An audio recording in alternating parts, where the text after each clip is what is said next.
We are recording with Miss Clare Lopez on Sunday, February 18th, 2024 at 1:22 p.m. Eastern Time. And I asked you for some topics, and you said one that I don't know if I read it correctly. You said U.S. cyber attack on an Iranian ship, or there were the Houthis intercepted something from Iran, or we Yeah, intercepted something from. For everybody listening, please go follow Claire. Her Twitter's in the description. Links to her writings are in the description. Claire's been on here a million times before.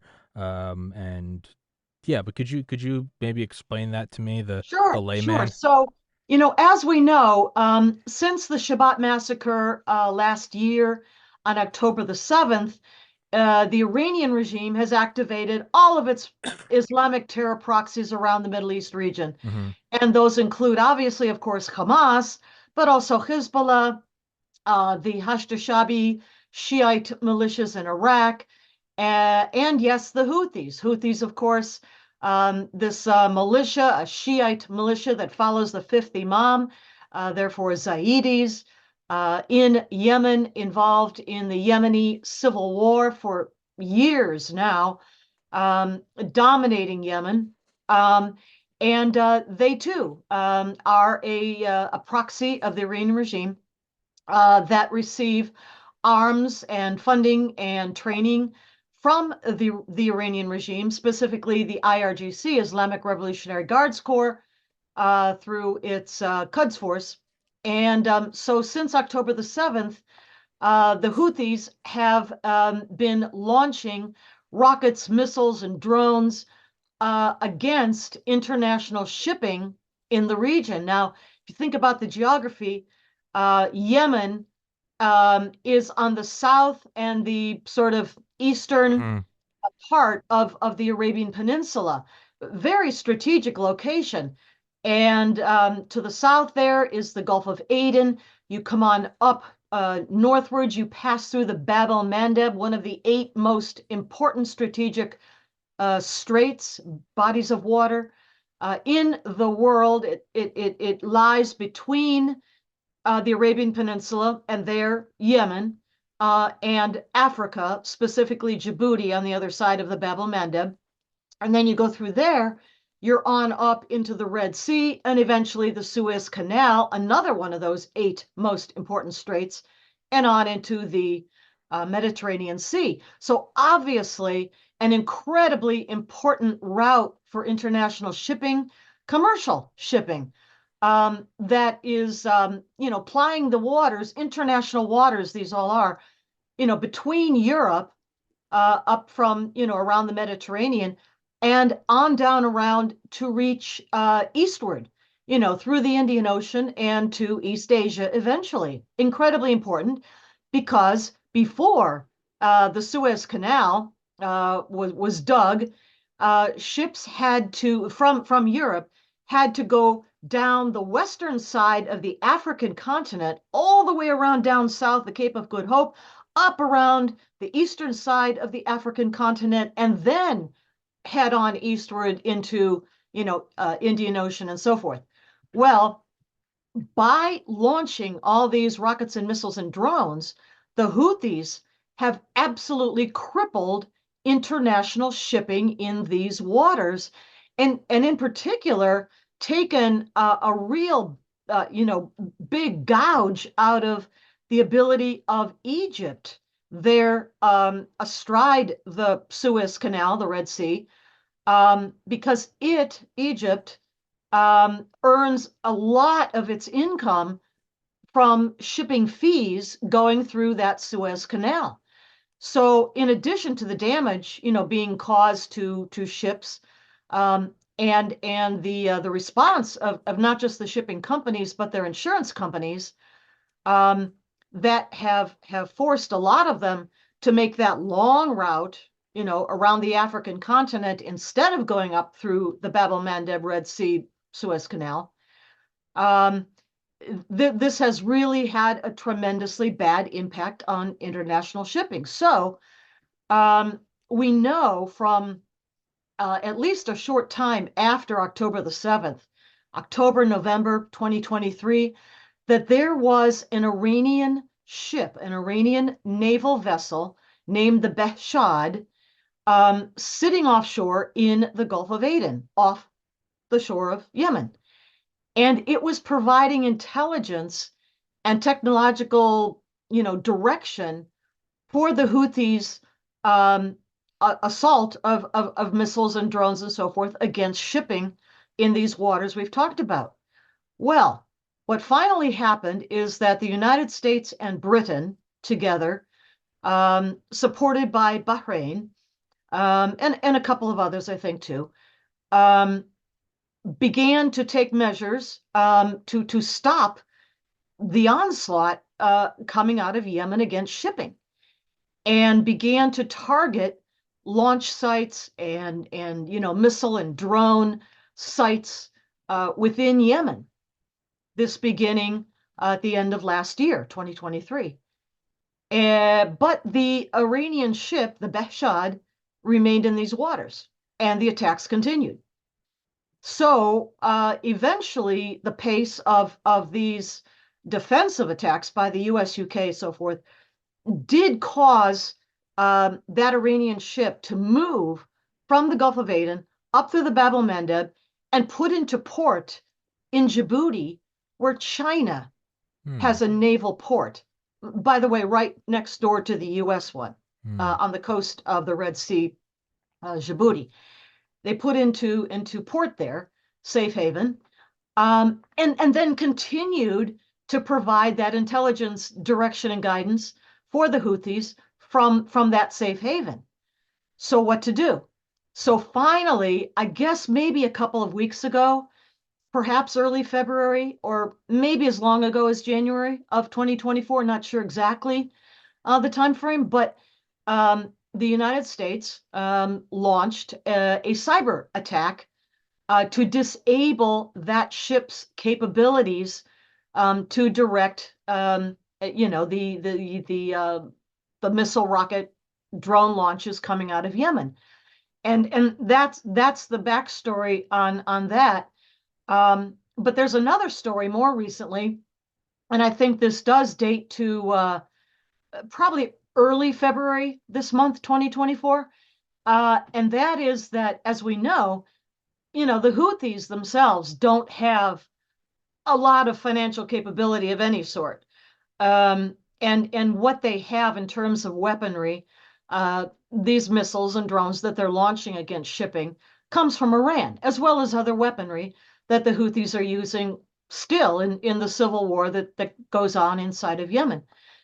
And so what happened in, I guess, early February, um, the U.S. Coast Guard, which I didn't even know had a presence in the Gulf of Aden, Huh? but apparently does, um, took out an Iranian naval vessel absolutely loaded with weaponry destined for the Houthis, delivery to the Houthis. And so that was another, direct message to the regime in Tehran, that maybe sort of kind of at least, the Western powers, US and UK anyway, are kind of sort of maybe getting a little bit serious about defending international shipping in these waters against the Iranian regime. So that's as much as I know about that story. I had no idea the Coast Guard was there. That Me makes neither, but that's apparently the reporting that I saw. Need to confirm it perhaps, but that's the reporting I saw. I well, yeah, that's the story in its own. I'm just finishing up a book called Firepower by, I think it's Paul Lockhart or David Lockhart, and Hmm. it kind of goes from like siege cannons in the Middle Ages up through the atomic bomb, and it ends in Mm. World War II. But it Hmm. talks about anti-tank rifles in World War One, which were just kind of like scaled up rifles. They almost just look like comically big rifles, and then they later became their own specialized thing.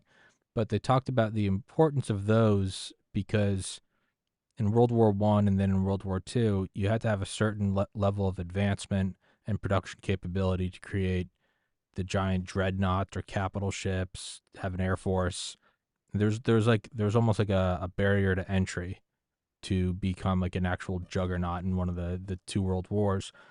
But the anti tank cannon was an example of something that was relatively easy to make and that really any country could use, and it allowed them to sort of step onto the playing field. It wasn't advanced like sonar or radar or rocket Mm. technology or jet engines. And then it would talk about actually shipping, how they would use shipping or and then strategic bombing. And the hope was that you would compel the civilian populations to, I guess, put pressure on their own political leaders to cease any conflict because they're suffering. But it always had the exact opposite effect. It didn't break the will. Um, Mm. it kind of seems like there's nothing new under the sun. It's the Houthis are using nothing new, just kind of, archaic rocket technology to attack shipping lanes. And it seems like putting pressure on civilian or, private corporations, but still kind of the civilian populations. And yet again, it's having the exact opposite effect. They're actually, the nations are pushing back instead of the civilian populations breaking. Do you think that's what's going to happen? Is you have enough? I Well, mean, we already see it happening, for example, in the way that the Israeli people have united, despite differences they may have had politically and so forth in the months before the Shabbat massacre of last year. But in the face of um, the absolutely horrific Hamas atrocities committed against Israel back on October 7th, they've united in behind their government, behind their prime minister Benjamin Netanyahu. The Israeli Defense Forces are standing strong and doing an incredible job of urban fighting, both above and below ground in the tunnels. And again, any thought or hope, that the Hamas Islamic jihadis might have had of um, crushing, demoralizing, the Israeli people, forget about it. It just as you say, Tommy, the opposite is happening, and the IDF is doing an incredible job, moving very slowly, methodically, carefully, from the northern part of the Gaza Strip down now towards the south, and they're almost to the bottom of it, near Rafah. um, concerning the Houthis in Iran, is this just sort of a tit for tat, almost Cold War esque, proxy war, Soviets in Afghanistan, the United States and Vietnam? Like, we know it's Iran. Iran knows we know. We know that they know we know. Like, everyone knows, but it's still like this sort of, it's not like all of a sudden they're dropping JDAMs on Right. Tehran. It's So, it's Houthis. yeah, It's yeah. yeah. I mean, absolutely. So, I mean, Iran, the first thing to say about Iran's regime that took power, of course, in the 1979 revolution led by then Ayatollah Khomeini, is that this is an Islamic Republic of Iran. That's its official name. And the leadership of that regime are devout, faithful, obedient Muslims who follow the 12th Imam of Shiite Islam. Um, and the belief, the eschatological, ideological belief of um, that set that now has for 45 years controlled um, the Iranian people who suffer more than anyone, um, is that uh, they want to obliterate the Jewish state of Israel from the region. They don't want a two-state solution. They want the Jewish people annihilated. Now, of course, that's Islamic doctrine. So, of course, that's what they want.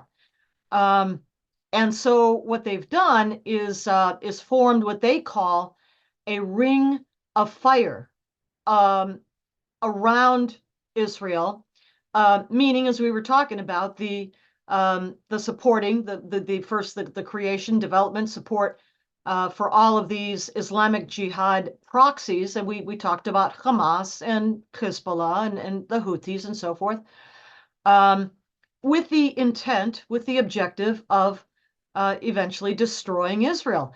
However, the Iranian regime always during this period of 45 years in power has preferred to act through proxies. And both they and we, the United States of America, would like to avoid an all-out conflict, especially given that Iran now, according to the IAEA, the International Atomic Energy Agency, um, is on at least the verge of capability to produce nuclear weapons because it's got enough highly enriched uranium to make, any number of bombs within just a few weeks. My own opinion, I think I've said before, they've been building warheads for years. Whether they've attached them onto the nose cones of their ballistic missiles yet, don't know. Israel probably knows. Um, but given that they are on the cusp of that, you know, uh, deployed deliverable nuclear weapons capability, um, every effort has been made to avoid an all-out direct conflict with that regime. However, merely pecking away at Iran's proxies, like Hamas, which is being destroyed and must be, and the Israeli Defense Forces must absolutely be allowed to complete that job of destroying Hamas utterly and its ability ever again um, to pose a threat to Israel. Um, but despite pecking away at them, at the Houthis, we're talking about going after their launch sites and so forth inside of Yemen. None of that really takes the message home to Tehran, to the ruling regime. And there's going to come a point, it seems to me, when there's going to be a decision point, and probably that decision point will come first for Israel, which has been, the number one target of the Tehran regime, which they, scream after every Friday, Juma prayers, Mar Gbar Israel, but then right after that, they say Mar Gbar Enrica. That's death to Israel, death to America. So, um, going after this Iranian naval vessel directly, not sinking it. I mean, it ought to be at the bottom of the Red Sea by now. It's not. But going after it at least with a cyber attack that disables its capabilities of directing missile launches, that's something. Intercepting and taking over that weapons ship that was Iranian. Okay. Um, but we're still going after the tentacles, of the octopus instead of the head of the octopus. It does just seem like this weird formality. Like when I was in a fraternity in 2009, like the two neighboring fraternities would the freshmen would always they were kind of like the Houthis. They would carry out like I don't know, throwing eggs at a truck or they would throw paint in our pool or something. And it was always this tit for tat. And then it would reach a point to where it bothered someone higher up. And then eventually they would kind of come to the table. And it was they seemed much older then, but now I look back and they're babies. But the seniors would sort of like, all right, and then there would be this kind of level headed coming together and be like, all right, we can both push charges on each other, and then we're both going to get kicked off campus, and no one wins. Instead, we'll talk to our freshmen, and you talk to your freshmen, and we'll put an Yeah, end to this. Now, yeah. granted, that's not That, life or death. that's not where we're going with this. No, Because of that eschatological belief system in Twelver Islam that I mentioned before, the other part of that I did not mention is that for the Twelvers of Iran, their messianic figure, the Mahdi, who is supposed to come back at the end of times, usher in the day of judgment, and begin 1,000 years of Islamic rule on earth. That's the belief. Um, but most Muslims, including Sunnis, believe in the messianic figure of the Mahdi. But the Twelvers of Iran believe in a specific identity, as we've said, and that is the 12 in a long line of father son imams that they say descended from Muhammad himself. Um, but what they believe is different than what the majority of Islam, Sunnis believe, which is that the Mahdi is going to come back whenever the Mahdi decides it's time. It's up to him. And we don't know when that might be. But these leadership figures in Iran believe that they can actually accelerate Mm. the return of the Mahdi, of the 12th Imam to earth, to usher in that day of judgment when, break the cross, kill the pig, that is, slaughter all remaining Christians and Jews on earth, is supposed to take place. Now, pair that eschatological belief with a regime that is literally on the cusp of a Of deliverable nuclear weapons capability, and they think that instigating enough chaos and strife and warfare on Earth is going to bring back that Mahdi sooner, accelerate his return. Well, this becomes kind of problematic. yeah, that's one of the fraternities. Yeah, believing the other one needs to be eradicated, and if they start enough trouble, yeah, then it'll be done. I guess the only hope is that there's a higher behind Iran, and it would be China. Someone that they don't want to see it. They're using Iran in the same way Iran's using the Houthis. They're To some extent. Now, no. we might recall that back in what was it, 2022, if I remember right, China and Iran concluded an agreement, a bilateral agreement, um, that was to last for 25 years and include something like an astronomical amount of money, $400 billion or something.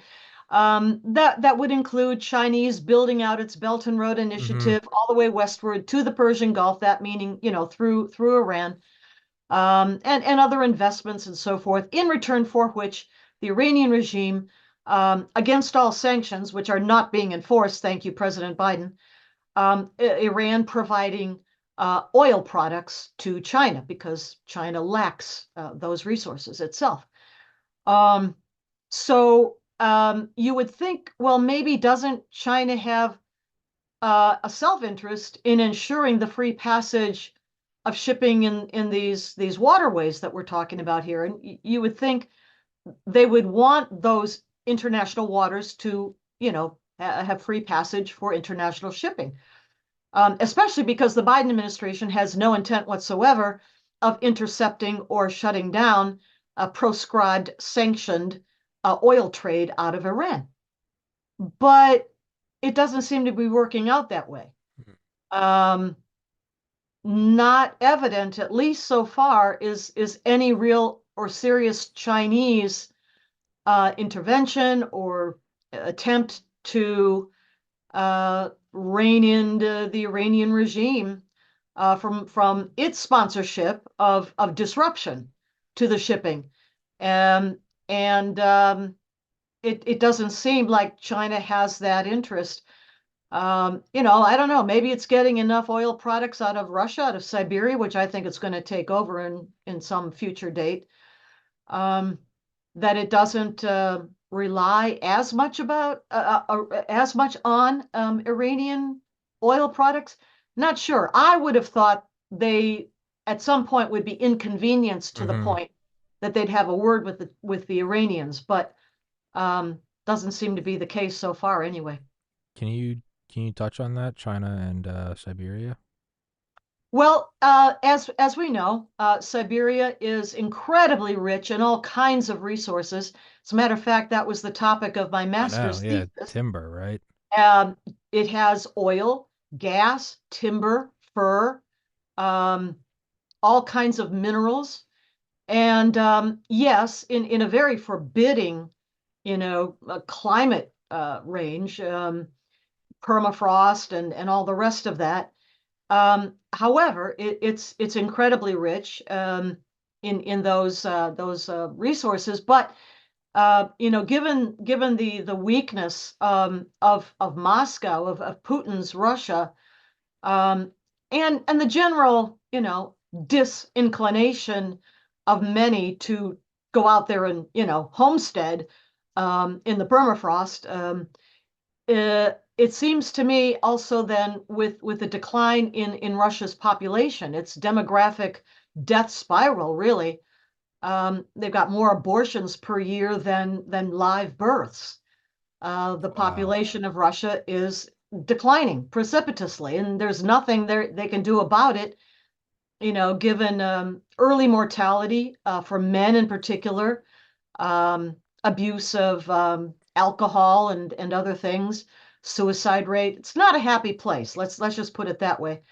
Um, so all of that to say that I think Russia will be losing its grip at some point, over these riches in Siberia, parts of which, by the way, parts of which in Siberia, Chinese emperors in the past, centuries ago, once controlled, even to the Pacific coast, which would be, very valuable.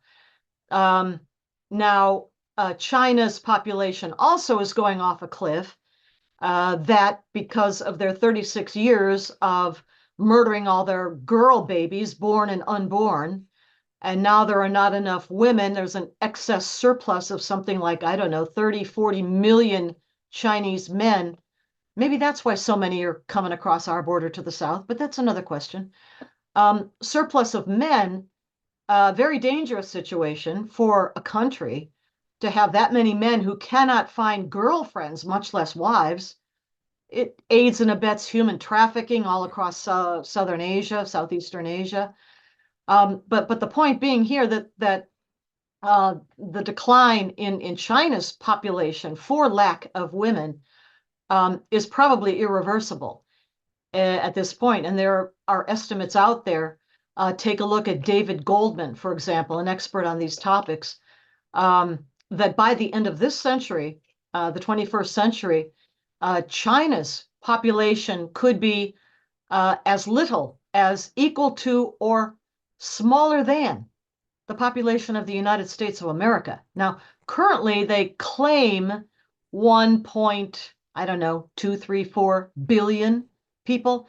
It's probably nowhere near that even now, but it could be as much as halved or more by the end of the century with these trends, which they cannot reverse. I mean, you cannot reverse 36 years of killing your girl babies. You can't, and that's where they are. So, is China going to have enough population, um, or the incentive or the ability to surge up north into Siberia at some point?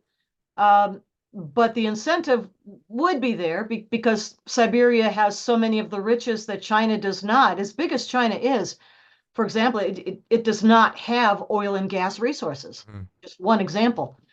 Um, and a lot of, very valuable minerals and other things we mentioned. Um, which population will collapse first, worst? Which one will be worse? Collapse will be worse than the other. Not sure. But I can see a point at which if the regime in China, the Chinese Communist Party regime, bolstered by its People's Liberation Army, maintains its grip for a while, I don't know. Uh, they're going to be looking at Siberia because Putin's hold on his Far East is not going to last. Do you think we're gonna see like a Barbarossa esque betrayal? Now, granted that it's not Germany and Russia; it's China and Speculating, Russia.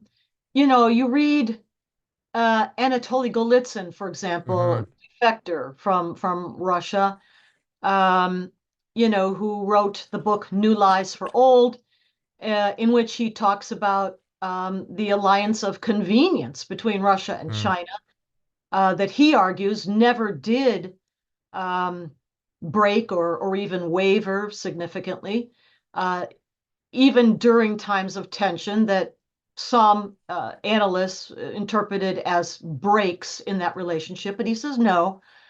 Um, will that hold? Or in new developments that we're talking about here, I think he wrote that book in what 19 what was it 89 or so. I might be wrong about that, but somewhere in that area. Um, But now it's, 30 years on, 30 plus years on. Um, would these developments we're talking about now supersede those decades of, opportunistic collaboration? Question mark. In the last couple minutes, just kind of, I don't know, kind of like I don't know what's the word, gut feeling, like when you're on a test and you just have a feeling. It's like the second the answer's B. Um, where's India in all of this? India is very happily moving closer westward. It knows Yeah, that its very long border with China up there in the Himalayas has repeatedly been violated, they had that violently skirmish. violated, in recent times, recent years and months even. Um, and India, of course, is a very large um, democratic country that embraces a lot of, Western, liberal Western ideals for governance. It has a very, I think, wise and respected leader, Narendra Modi. And he is, keeping a wary eye on his neighbor to the north and what that neighbor is doing, not just in violating India's border, but damming up rivers, that has a deleterious effect on all of India as those rivers flow south. Um, so he's looking westward. A very nice, good relationship with the United States, with Israel, and with other Western countries. And I think And I should mention, before I leave this topic, um, India, of course, is a member of the Quad, which is the four nation alliance of India, United States, Japan, and Australia, hmm, that formed precisely to be a counter to an aggressive, expansionist Chinese Communist Party regime. I saw, I forget where. I think it was last week. I saw though, just kind of an interesting note to end on is how the U.S. and its allies are doing, more and more, just like annual naval practices and Hmm. war games like Hmm. they've been doing since the dawn of time, um, in the Pacific. Yes. But they're saying that it's very different from past years in that we're leaving behind massive amounts of armament.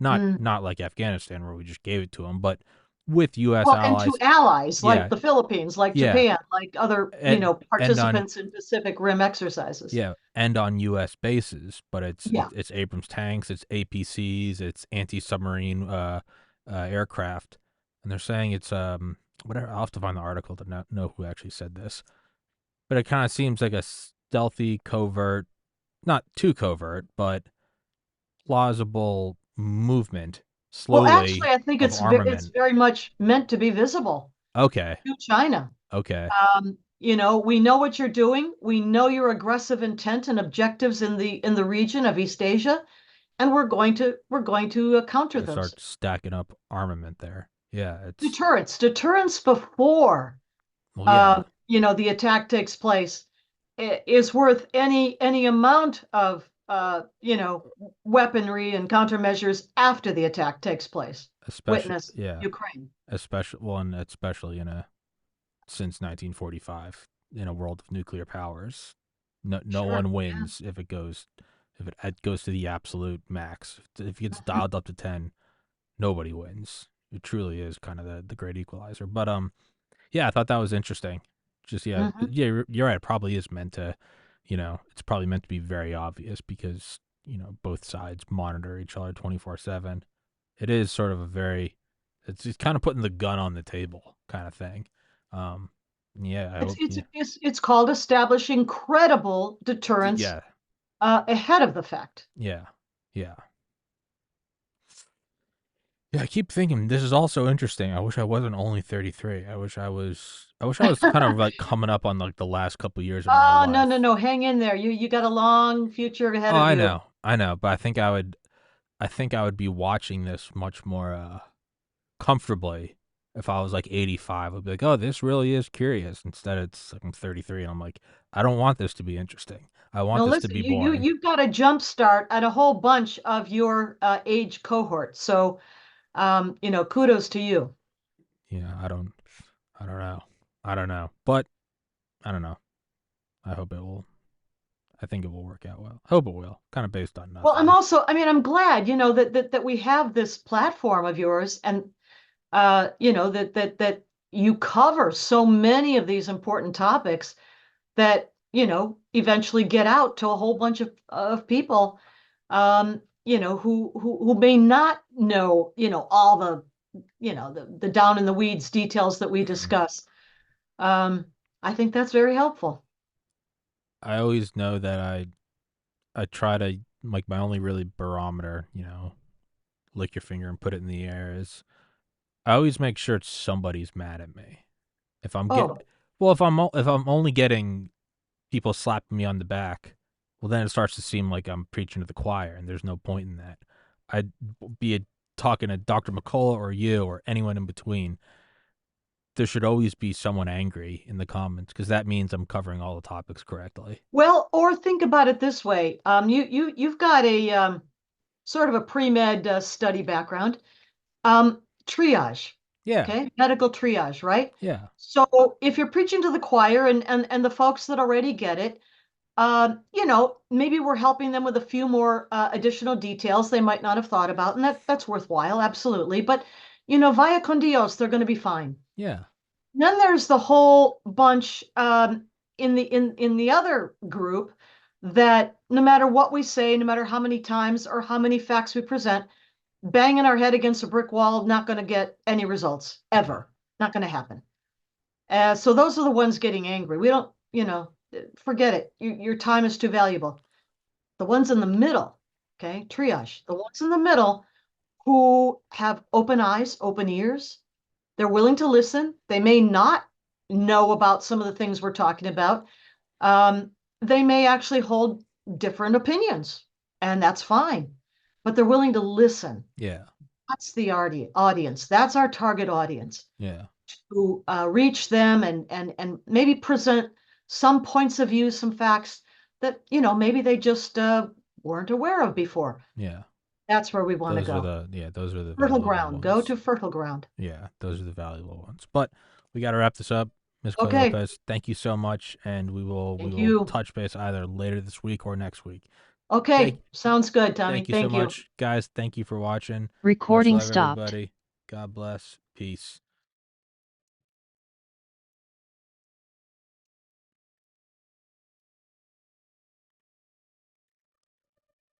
And I think still streaming. It just dawned on me while I was doing the show that I can do maybe add plugs at the end.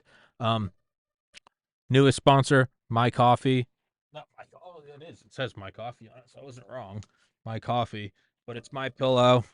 The coolest thing by far I've gotten is this plush blanket. Um, by virtue of the fact that I use it during every show and every game stream shows that it is. It's the warmest blanket I've ever had, almost to a fault. I have to like be careful falling asleep under it because I will wake up sweating. But I have the air conditioner on in Portland, Maine in February, and I use this blanket. They gave me slippers. I guess these are my slippers. Again, these are dope. Um, I can't really, I could lie to you guys and tell you, you know, this is the best blanket or these are the best slippers. Don't listen to that. Watch my actions. I have to be comfortable. Um, for instance, I don't like my silver necklace more than my gold necklace, but I dropped my gold necklace in my sink drain, and I'm waiting for my maintenance guy to help me get it out. So actions speak louder than words. That's the only reason I'm not wearing that one. My dad gave me this watch, and that's why I'm wearing it. Certain things I love, and I can't really lie about that. So my pillow, link in the description. I think it's free shipping. Promo code TPC. The next sponsor is I have to be caffeinated. Fox and Sons Coffee, dope fucking company. I think it's just a dad and his two sons. It's a very small company. Very cool guy. He backs me to say whatever and whenever I want to say it. Um, He, I know for a fact he doesn't agree with some of what I say, but he's a cool guy because he still sponsors me and is like, hey man, just polish that First Amendment clean. So Fox and Sons Coffee, please go in the description. It's promo code Tommy TOMMY for I think it's 10% off, and then also free shipping if it's over $40. Um, the Wellness Company, I have had COVID for about a month. The Wellness Company, Dr. McCullough works for them. Dr. Hodgkinson works for them. Um, or they're on the board of directors. It's a supplement company. You can go get quercetin, turmeric, zinc. You can go get all the stuff to fight COVID, which I am taking every day. It's promo code Tommy, 10% off. And then trustedrx.com. That link is in the description. Use promo code Tommy for ivermectin and hydroxychloroquine. I don't think the wellness company sells those. So if you need those, which are effective, I should have taken them when I first found out I had COVID, but I don't think they were my sponsor at the time. And then prepper food, maybe it doesn't work out well. Maybe you need some dehydrated apple chips or strawberries, or you need some like teriyaki chicken and barbecue chicken with 25 years shelf life. Oop, 25 years. Please don't fall. Please don't fall. 25-year shelf life. Go get those. Maybe this war does go hot, which case you're gonna want some shelf life food. So go in the description. You got to use the link. There's no promo code. It's a link for 10% off. And then batteries, Prismatic Energy. My buddy Seth sponsors me. Like Tesla at-home battery packs, massive packs that can run your house. I think some go from like $1,000 up to like 30 grand. If you use the link, again, no promo code, but if you use the link, it's 10% off. Some of them are $30,000. 10% off. That's 3 grand. That ain't nothing. I think that's all of my sponsors, and then you can go get all of my the graphic design I taught myself over several years. You can go get that. You can get it on hoodies in the merch store. The profit margin on those is $5. I don't control the rest of it, but they are amazing hoodies. You can wash them hundreds of times, as I have, or you can go get my designs on really anything else, from like phone covers to notebooks to iPad covers to tapestries to whatever. It's all my graphic designs. Those are sick, and those are close to my heart. You can go to Patreon if you're already on there. Patreon won't let me post, but you can go on there. And then as well as you can go to the locals for daily exclusive videos. Or you can just go to Buy Me a Coffee and give me a couple bucks, or PayPal, which is for fun's sake synthesis, at gmail.com, or you can go to Cash App, Tommy Carrigan. So that's that. And yeah, I think I'm probably going to do sponsors at the end of the show. So much love, guys. Thank you so much. Peace.